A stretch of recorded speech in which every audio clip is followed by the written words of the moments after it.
I'm talking to Lyn Boughton today, an Australian poet, English woman who arrived as a young woman to Australia and has been a large involvement in the poetry community in Melbourne. Lyn, I wonder if we could start with a poem. Okay, we'll do that.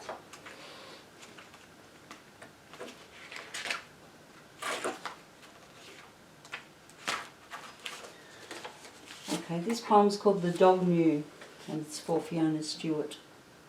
1. I guess the signs were there, quiet, hardly moving off the couch, methadone cold and hanging out. You, down the road to the chemist and back. 2. You never know when you leave someone if you'll see them again. There is no guilt, and the dog knows everything. 3. Don't be sad. Think of it as a holiday from me. 4. Lightning rips interrupted grey, thunder rolls, I say I love winter. 5. Keep going with your life and so will I, he said. Just don't be sad. 6. Bones of the Master, Yoga Journal. Be like a river. When a tree falls in front of you, find another direction and continue. 7. Not forgetting the gift of 2 nights and a day, a journey from Wednesday to Friday. 8. I was meditating when I got the call, but the dog knew. Now, we'll start with that book, Lyn. When did that come out, roughly? I'm not good with years, Kenny, but 2004. And the publishers? Skek Text, who are Lish and Paul. Oh, Skek. terrific.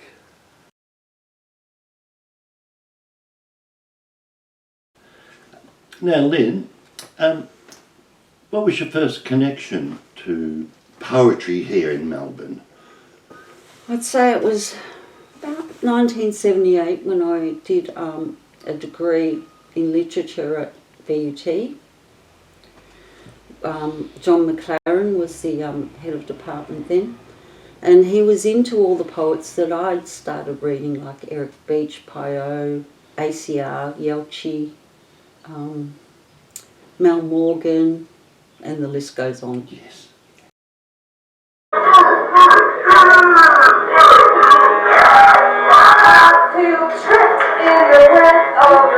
Success. My anxious heart is beating at the rhythm of concern for all blooded creatures in these hard-ruled times.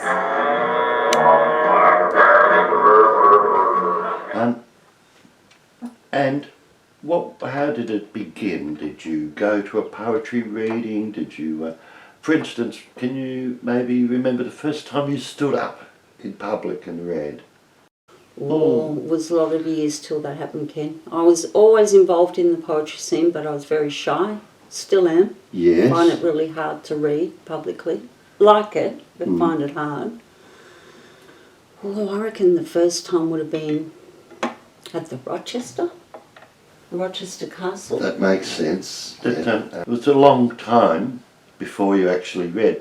What were you doing before that? I understand you had connection to magazines. Yeah. Well, around about that time I started going to the city and looking in all the little alternative bookshops, and I found a book by Mel Morgan called Poemstone. That was the first book I came across. And he'd made some reference to a Pio. And then I met... I was going out with a guy who was a photographer, and he was friends with Barry McDonald, and Barry McDonald was involved with 9 to 5. So then I started getting access to other poets, different poets, more poets. And as you know, 9 to 5 was about work. Mm-hmm. I guess I worked out there was a bit of a dichotomy between the poets I liked, who were more performance and than on the page. That's interesting. Okay. Did you find there was a political element to the poetry being produced in Melbourne?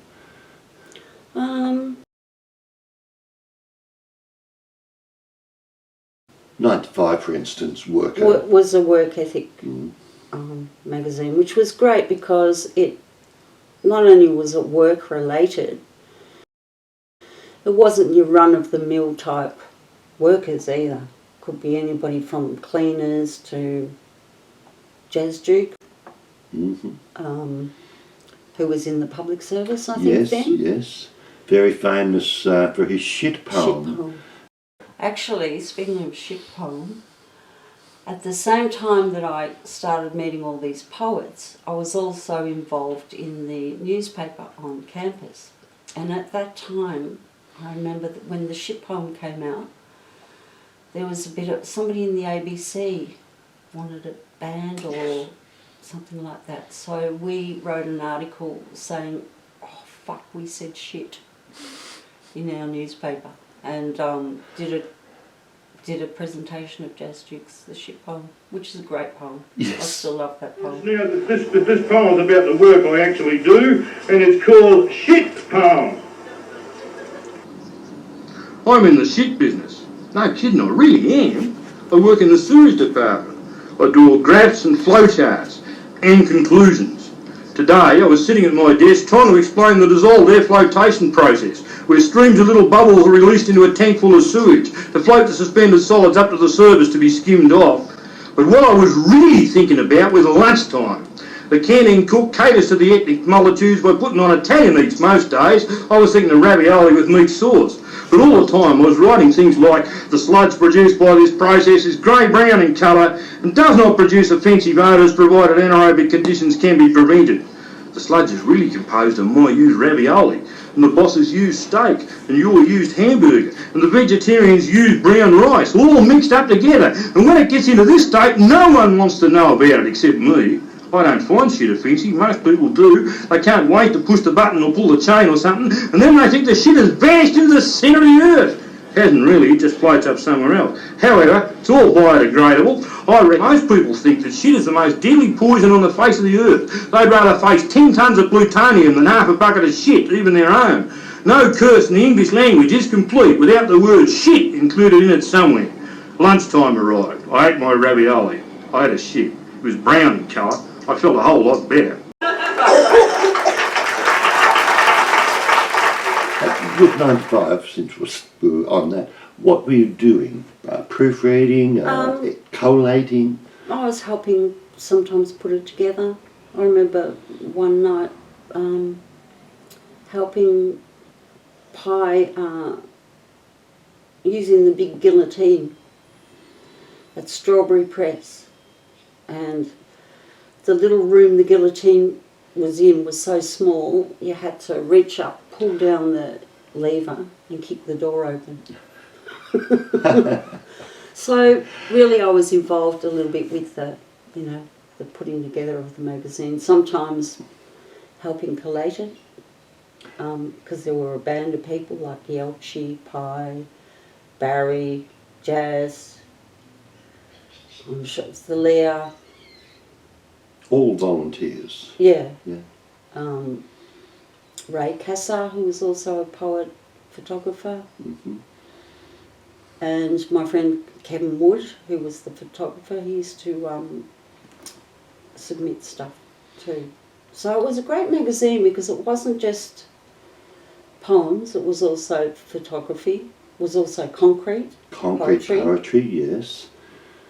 Which Pie and that group, Jazz, who sort of is a vocal concrete artist. I know that you had a connection with Going Down Swinging.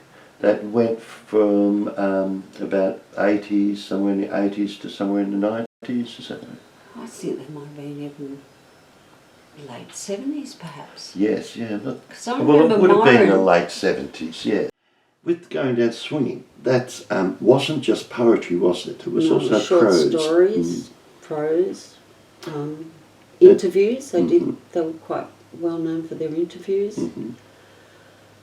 And they're also known for publishing not only people who'd already been published, but new writers, or new Yes. innovative writing.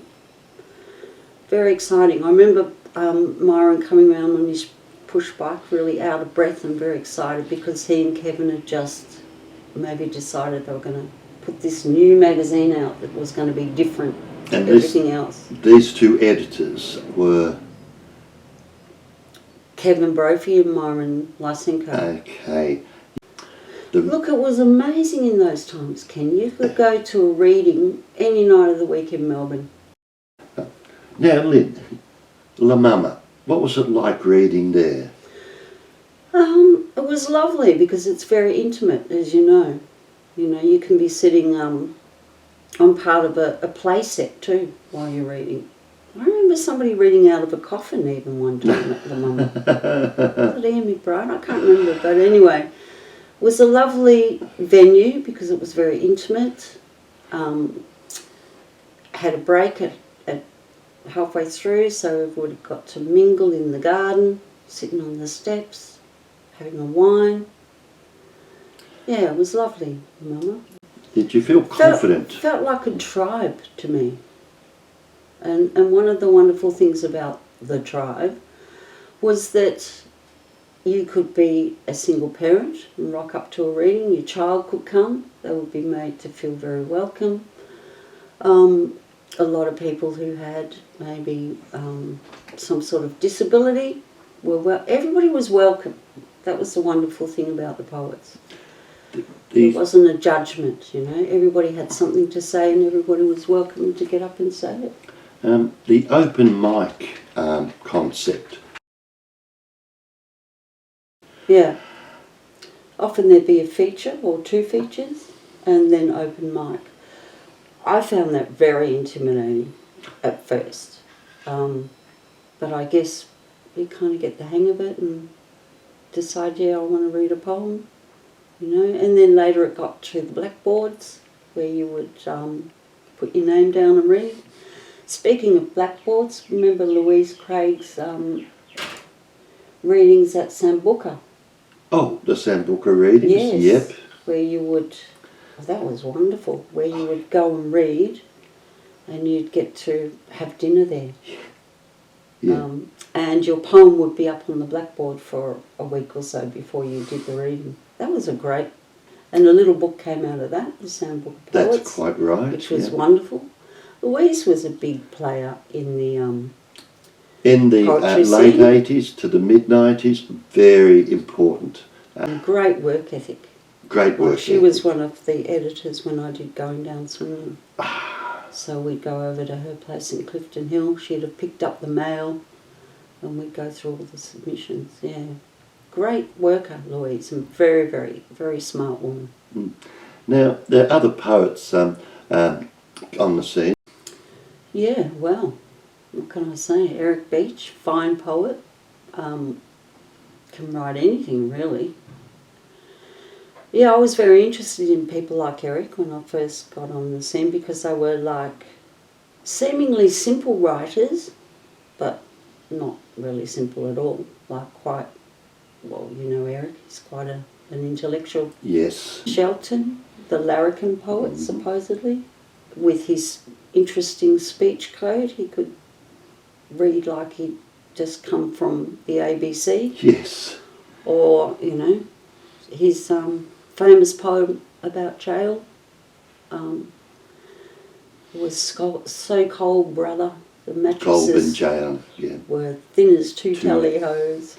Yes. So, yeah, a lot of people had the ability to read very, very different poems. You know, there were a lot of great women like Jenny Bolt, her poem about taking all the kids to the beach and smoking, looking for the dope.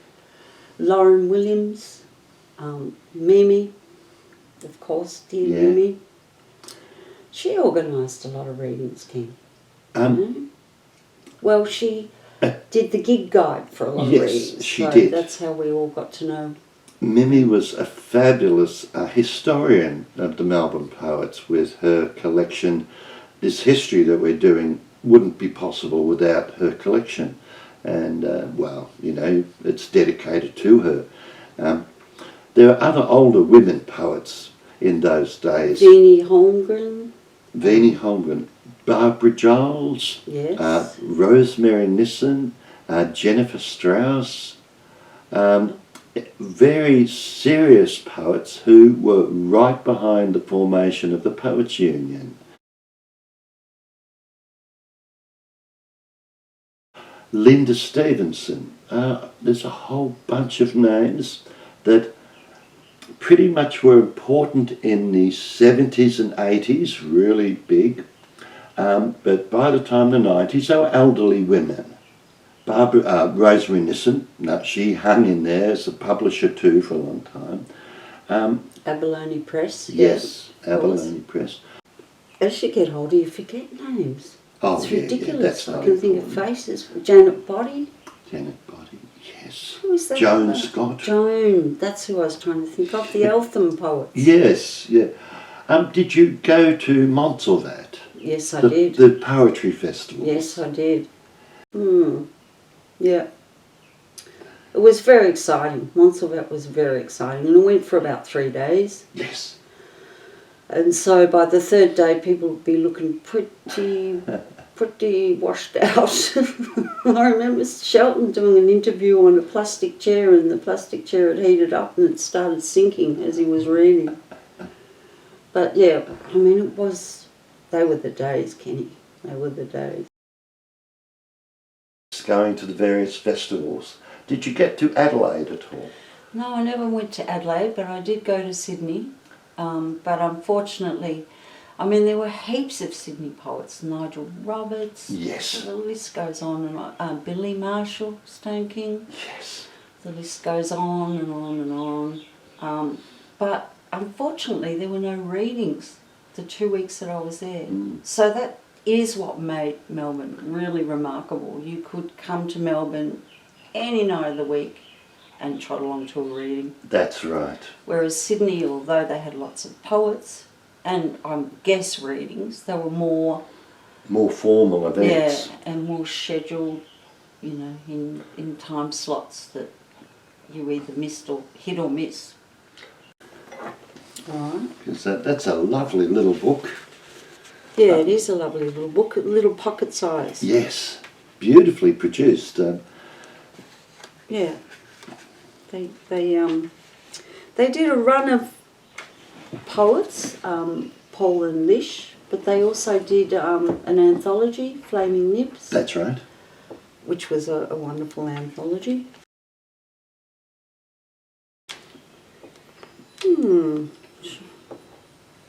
Okay, this one's called Amizar.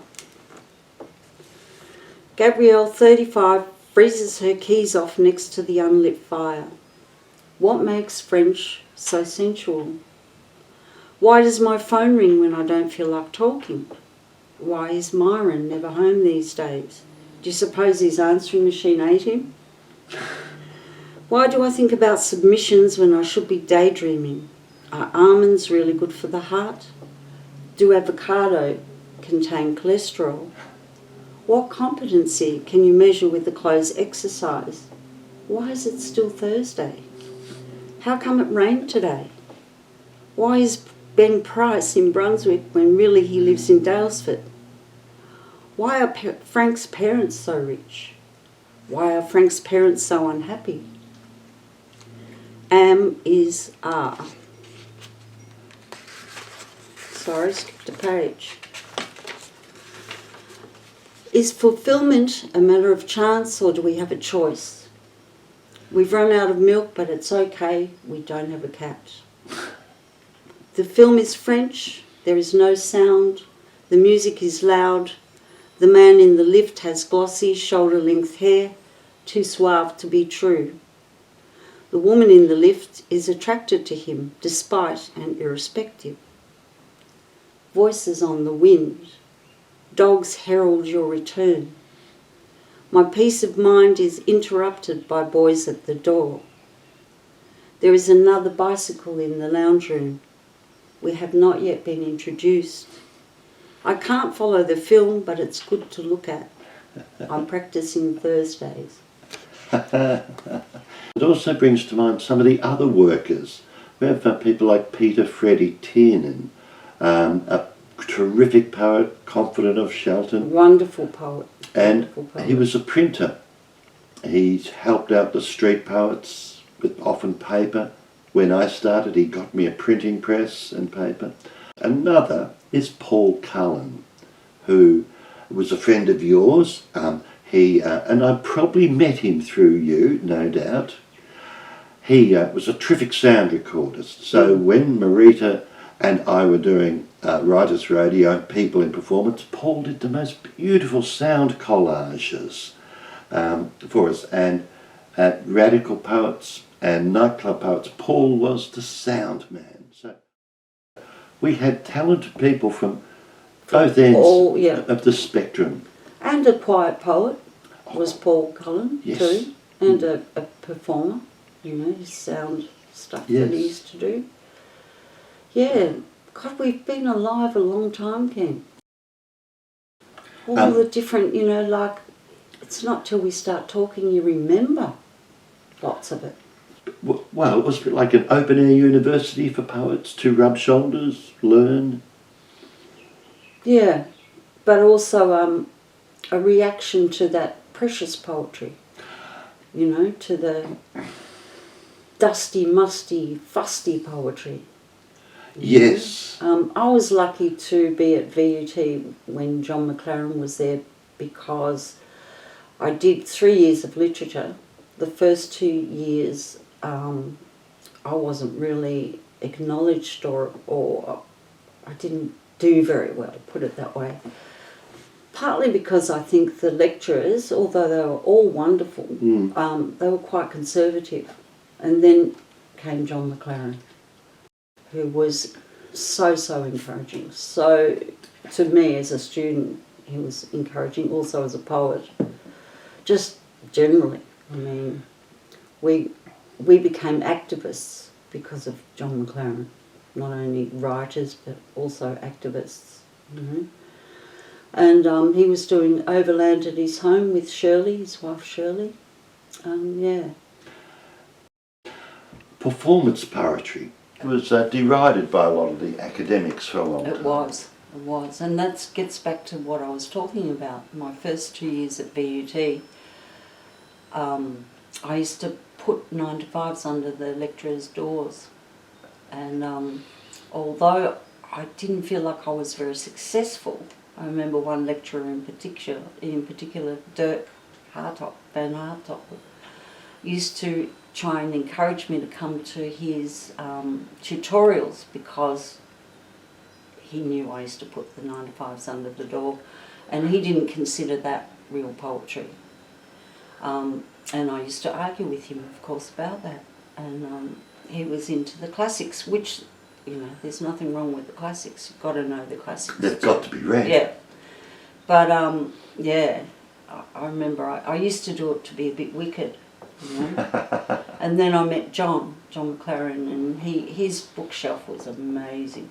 He had people like Eric Pye,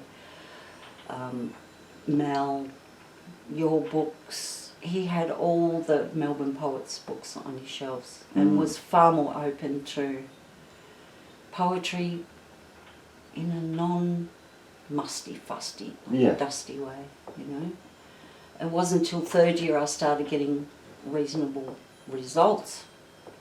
But also, VUT was a very exciting place because we used to, weekly, we used to get Barry Dickens' plays put on.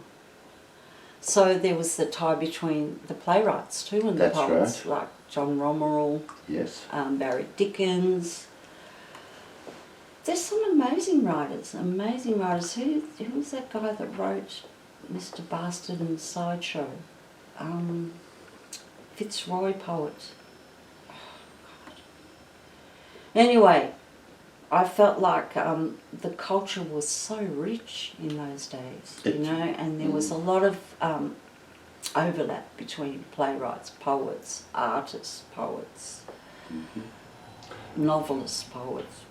The cross-fertilisation was one of the important parts of it, so that now we have the youngsters in Melbourne accept that, poetry happens, Well, then look at my son Ben, who's in his 40s now. He knows a good poem when he hears it because he came to so many readings and got to know so many of the poets. That's a very good point, Yeah. Lyn. Do you think that the development of the poetry scene in Melbourne actually widened the general public's appreciation of the art form?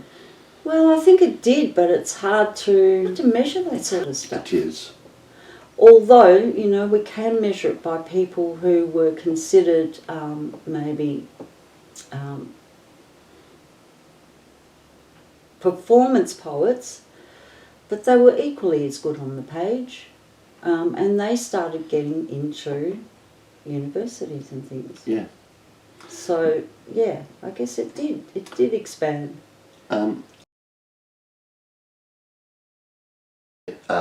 Placed a lot of the growth of what we call performance poetry on what was already a national strain of bush poetry in Australia. Through my research, I've discovered there never was a country fair that didn't have a bush poet there declaiming, much in the vein of Lawson, Patterson, Gilmore, all those early Australian poets that developed a very open style. But we had some of those too. We had Eddie, beautiful Eddie, who's recently left us, Alan Gregory, and they bordered on, they had some of that. Commonos was probably the first I kind of thought, he's been reading a lot of Australian poetry, and I asked him and he had. He said he loved it. He couldn't believe it was so easy to read. Yeah.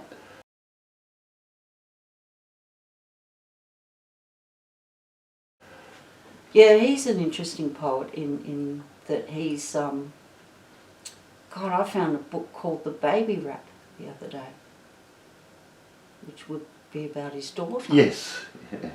And also that place he had in the city, Zakpina. Zakpina, yeah. Where they used to have readings. Well, Lyn, I know it's only been a short chat, but it's so interesting talking to you because it's often the people behind the scenes. Volunteer, love of the art, really. Well, we all do it for the love of it. We certainly don't do it for the money, Ken. And it's like a religion, I guess. If you're really crazy about it, it's like a religion.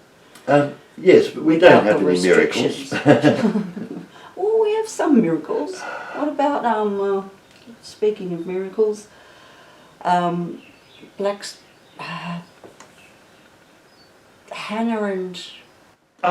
Kevin and Hannah. Kevin and Hannah. Being struck by lightning on Being Torquay struck Beach. by lightning on the way to a reading. And lived. And being on the news that night. Yes. So there's been some miracles. Kevin and Hannah with Black Pepper have been terrific supporters for a long time, yes. of the Melbourne and Australian poetry scene, and serious publishers at the same time. Published some wonderful people like Jennifer Harrison. Homer Reith, Peter Yes. Merck, Ian McBride. Yes. Bunch. And the poets I'm interviewing, simply because there's so many of us, I thought I'll go for the workers mostly and the venue conveners. That's why I thought today I have to talk to Lyn Boughton, because her background covers all the years that we're interested in. So Lynny, can we wrap up with a little poem? A poem, yeah. Okay. All right. You do that. I would have died of embarrassment if somebody had asked me that a few years ago. This poem's called Night Fandango. You hang like silk, babe, more legs than angle. Fuck the night fandango, full moon, light shoots, make me violin string breathless. Thank you very much, Lyn. Thank you, Ken.